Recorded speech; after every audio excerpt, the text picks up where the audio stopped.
Hello students, हूँ छूँ मौलिक पटेल। तो आज આપણે 12મા ધોરણમાં ચેપ્ટર નંબર 1માં સ્વાધ્યાયનો દાખલા નંબર 1.6 શીખવાના છીએ। સૌથી પહેલાં તો એની રકમ વાંચી લઈએ અને પછી એની ચર્ચા કરીએ। તો તમારી સ્ક્રીન ઉપર રકમ દેખાય છે। રકમમાં લખેલું છે 4 બિંદુવત વિદ્યુતભારો QA, QB, QC અને QD કે જેમાં A અને B જે છે એ 2 અને -5 માઇક્રોકુલમ છે, એ રીતે C અને D છે એ પણ 2 અને -5 માઇક્રોકુલમ છે। તો એક 10 સેન્ટીમીટરની બાજુવાળા ચોરસ ABCDના શિરોબિંદુઓ પર અનુક્રમે રહેલા છે। તો સૌથી પહેલાં એક મસ્ત મજાની આકૃતિ બનાવી દઈએ। તો એક ચોરસ છે કે જેની બાજુનું માપ 10 સેન્ટીમીટર છે। નામ આપી દઈએ A, B, C અને D કે જે દરેક ઉપર આપણને જે વીજભારો આપેલા છે QA, QB, QC અને QD એમને મૂકી દઈએ છીએ। તો અહીંયા 2 માઇક્રોકુલમ, અહીંયા -5 માઇક્રોકુલમ, અહીંયા 2 માઇક્રોકુલમ અને અહીંયા -5 માઇક્રોકુલમ। હવે આગળ આપણને કીધું કે ચોરસના કેન્દ્ર પર મૂકેલા 1 માઇક્રોકુલમ વીજભાર। તો ચોરસનું કેન્દ્ર છે અહીંયા આગળ અને આ કેન્દ્રને આપણે O તરીકે દર્શાવી દઈએ। આ સેન્ટર છે એને O તરીકે દર્શાવી દઈએ। તો ત્યાં આપણે 1 માઇક્રોકુલમ વીજભાર મૂકેલો છે। 1 માઇક્રોકુલમ વીજભાર મૂકેલો છે। તો એના પર લાગતું બળ શોધો। તો આ વીજભાર ઉપર કેટલું બળ લાગે છે, પરિણામી બળ, એ આપણે શોધવાનું છે। તો સૌથી પહેલાં તો આપણને આકૃતિ જોઈએ એટલે મોટાભાગે આઈડિયા આવી જાય કે ભાઈ આ એક વીજભાર છે, એની આજુબાજુમાં બીજા 4 વીજભાર છે। તો એ 4 વીજભાર દ્વારા આની ઉપર જે બળ લાગે એ બળ પહેલાં શોધવાનું હોય અને બધાનો પછી સરવાળો કરવાનો હોય। પણ અહીંયા આગળ બળ સદિશ રાશિ હોય એટલે આપણે દિશાઓ સાથેનો સરવાળો એટલે કે નિશાનીઓ સાથેનો સરવાળો આપણે કરવાનો હોય। તો સૌથી પહેલાં અહીંયા આગળ QA ને કારણે 1 માઇક્રોકુલમ વીજભાર પર લાગતું બળ આપણે શોધવું છે। તો કુલમનો નિયમ લાગુ કરીશું। તો FOA = શું થઈ જાય? તો કુલમના નિયમ પ્રમાણે K Q1 એટલે આનો વીજભાર છે એટલે 2 માઇક્રોકુલમ। તો એ લખીશું 2 × 10⁻6 ગુણ્યા Q2 એટલે આ વીજભાર છે તો 1 × 10⁻6 તો 1 × 10⁻6 ભાગ્યા એમની વચ્ચેનું અંતર। જો અહીંયા આગળ અંતર જે છે એ આ વીજભારથી લઈ આ વીજભાર સુધીનું અંતર છે એટલે કે આ અંતર કેટલું? તો એ અંતર આપણે શોધી શકાય, આપણને કિંમતો આપી છે પણ શોધવાની જરૂર નથી અત્યારે। હાલ એને શું કહીએ છીએ આપણે? અંતર R કહી દઈએ। ધારો કે આટલું અંતર R છે। જો આટલું અંતર R હોય તો ચોરસમાં તો આ બાજુનું અંતર તમે કરશો તો એ પણ R જેટલું જ થશે। આ અંતર જોઈશું તો એ પણ R જેટલું થશે। આ અંતર જોઈશું તો એ પણ R જેટલું અંતર થશે।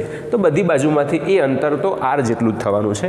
તો અહીંયા આગળ નીચે લખી દઈએ અંતરનો વર્ગ R²।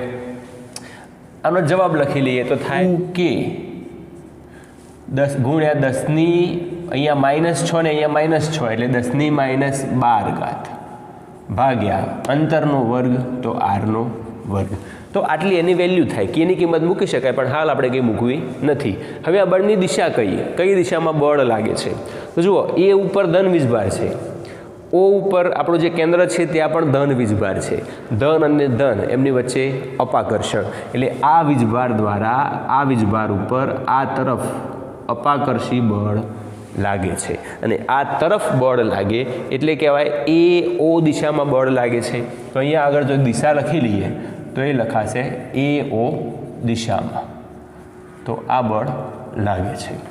ચલો એવી રીતે B દ્વારા O બિંદુ આગળ જે વીજભાર છે એની ઉપર કેટલું બળ લાગશે? તો ફરી એક વખતે QB ને કારણે 1 માઇક્રોકુલમ વીજભાર પર લાગતું બળ FOB લખવું હોય તો નિયમ પ્રમાણે K ગુણ્યા Q1 એટલે -5 માઇક્રોકુલમ છે તો -5 × 10⁻6 ગુણ્યા Q2 એટલે 1 માઇક્રોકુલમ છે તો એ લખી દઈશું 1 × 10⁻6 ભાગ્યા એમની વચ્ચેનું અંતર પણ છે R એટલે R² અને આનો જવાબ લાવીશું તો 5 × 5 થશે પણ માઇનસ છે એટલે -5K ગુણ્યા 10⁻12 અહીંયા પણ થશે ભાગ્યા R² અને આની દિશા આપણે લખીએ તો અહીંયા આગળ ઋણ વીજભાર છે અહીંયા ધન વીજભાર છે, તો એમની વચ્ચે શું થાય? આકર્ષણ થાય, ને આકર્ષણ થાય તો આ વીજભાર એ આ વીજભારને પોતાની તરફ ખેંચે છે, આ તરફ ખેંચે છે, એટલે એની દિશા કઈ? O થી B તરફ, O થી B તરફ ખેંચાય છે, એટલે આની દિશા લખીશું OB દિશામાં. ચલો એના પછી સીને કારણે કેટલું બળ લાગે છે? તો QC ને કારણે 1 માઇક્રોકુલમ વીજભાર પર લાગતું બળ FOC લખીએ તો નિયમ પ્રમાણે K ગુણ્યા એની ઉપરનો વીજભાર છે 2 માઇક્રોકુલમ, તો 2 ગુણ્યા 10⁻6 ઘાત ગુણ્યા 1 ગુણ્યા 10⁻6 ઘાત ભાગ્યા એમની વચ્ચેનું અંતર r². એટલે અહીંયા જેટલો જવાબ હતો એટલો જ જવાબ અહીંયા આગળ મળશે, એટલે આ થઈ જશે 2K ગુણ્યા 10⁻12 ઘાત ભાગ્યા r². અને એની દિશા આપણા માટે ઇમ્પોર્ટન્ટ છે. કઈ દિશામાં બળ લાગશે? ધન ધન. એમની વચ્ચે અપાકર્ષણ, એટલે આ વીજભાર એ આ વીજભાર ઉપર અપાકર્ષી બળ આ તરફ લગાવે છે, અને આ તરફનું બળ એટલે C થી O તરફની દિશા કહેવાશે. તો આ કહેવાશે CO દિશામાં. તો એ બળ CO દિશામાં છે. અને છેલ્લું QD ને કારણે 1 માઇક્રોકુલમ પર કેટલું બળ લાગશે? તો અહીંયા આગળ થઈ જશે K ગુણ્યા ત્યાં આગળ છે -5, તો -5 ગુણ્યા 10⁻6 ઘાત કેન્દ્ર ઉપર છે 1 ગુણ્યા 10⁻6 ઘાત ભાગ્યા એમની વચ્ચેનું અંતર તો r² જ છે. તો આ વસ્તુ એ બિલકુલ આના જેવી થશે. તો આમાં જેટલો જવાબ હતો એટલો આની અંદર જવાબ થશે. તો આ થઈ જશે -5K ગુણ્યા 10⁻12 ઘાત ભાગ્યા r². પણ દિશા કઈ છે? તો આની અંદર આ ધન આ ઋણ, ધન વીજભાર ઉપર ઋણ તરફ આકર્ષી બળ લાગશે, એટલે આની ઉપર બળ જે છે એ આ દિશામાં લાગે છે. એ દિશા કઈ કહેવાય? O થી D તરફની દિશા કહેવાય. એટલે આ થઈ જશે OD દિશામાં. તો આટલા બળો એની અંદર લાગે છે. તો 4 બળો આપણે શોધી લીધા છે. હવે અહીંયા આગળ પરિણામી બળ કેટલું? તો કે આ બાજુનું બળ, આ બાજુનું બળ, આ બાજુનું બળ ને આ બાજુનું બળ, 4 બળો જે છે એનો સરવાળો કરી લઈશું, સદિશ સરવાળો કરીશું, ત્યારે આપણને જવાબ મળશે.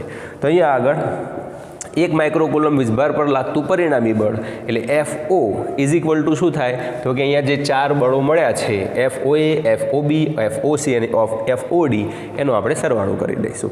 સરવાળો કરીએ તો કિંમતો શું છે? તો આની કિંમત છે 2K ગુણ્યા 10⁻12 ઘાત ભાગ્યા r². ચલો એના પછી FOB છે -5K ગુણ્યા 10⁻12 ઘાત ભાગ્યા r². OC જે છે એ છે અહીંયા આગળ 2K ગુણ્યા 10⁻12 ઘાત, તો એ છે +2K ગુણ્યા 10⁻12 ઘાત ભાગ્યા r².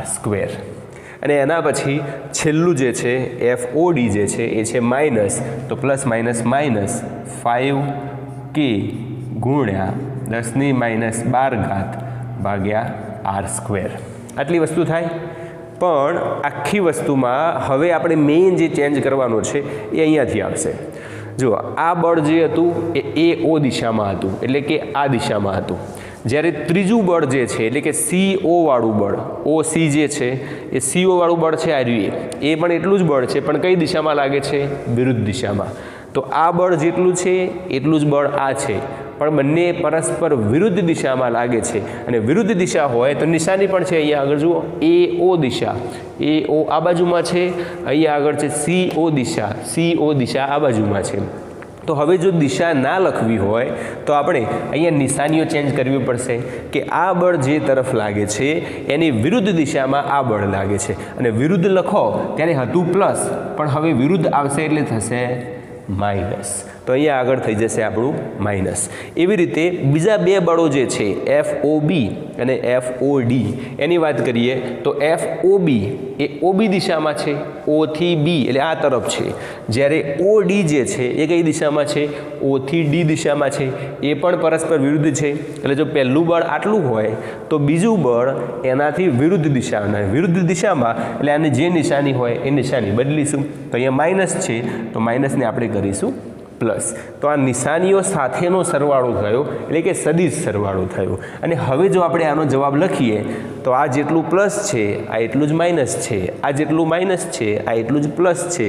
તો આનો જવાબ 0 થાય અને આ બંનેનો જવાબ પણ 0 થાય. તો આનો કુલ જવાબ થઈ જાય 0 ન્યૂટન. તો અહીંયા આગળ FO જે છે, O પર લાગતું પરિણામી બળ એ 0 થાય છે. તો આવી રીતે આપણે આખો દાખલો જે છે એ ગણી શકીએ છીએ. જો આપણને આ જ વસ્તુ MCQમાં પૂછાય તો આપણે આવી કોઈ ગણતરી કરવાની જરૂર ના હોય. આપણને દેખાય જ છે કે અહીંયા 2 માઇક્રોકુલમ, એની સામે પણ 2 માઇક્રોકુલમ, આ ધન આ પણ ધન, એટલે આ બંને વચ્ચે જેટલું અપાકર્ષણ થાય એટલું જ અપાકર્ષણ આ બંને વચ્ચે પણ થાય, કેમ કે અંતર બંને બાજુમાં સરખા છે, વીજભાર પણ બંને બાજુમાં સરખા છે. અને પરસ્પર વિરુદ્ધ દિશામાં બળો લાગે એટલે એનું પરિણામ થઈ જાય 0. એવી રીતે આ બળ અને આ બળ જે છે એમાં અહીંયા ઋણ અહીંયા ધન, તો આકર્ષણ, અહીંયા ધન અહીંયા ઋણ, તો એમની વચ્ચે આકર્ષણ. તો 2 બળો આમ પરસ્પર વિરુદ્ધ દિશામાં લાગે છે, વીજભારના મૂલ્યો સમાન છે, અંતર પણ સમાન છે, તો બળ સમાન લાગશે, પણ પરસ્પર વિરુદ્ધ દિશામાં એટલે 0 થઈ જાય. એટલે માત્ર આકૃતિ જોઈને પણ આપણને ખબર પડી જાય ગણતરી કર્યા વગર કે આનો જવાબ 0 થાય. પણ જો પરીક્ષામાં આપણને દાખલો ગણવા માટે પૂછ્યો હોય તો આવી રીતે એને ગણી શકીએ છીએ. તો અહીંયા આગળ આપણો દાખલો પૂરો થાય છે. ફરી મળીશું નવા પ્રશ્નો નવા દાખલા સાથે. ત્યાં સુધી ગુડ બાય.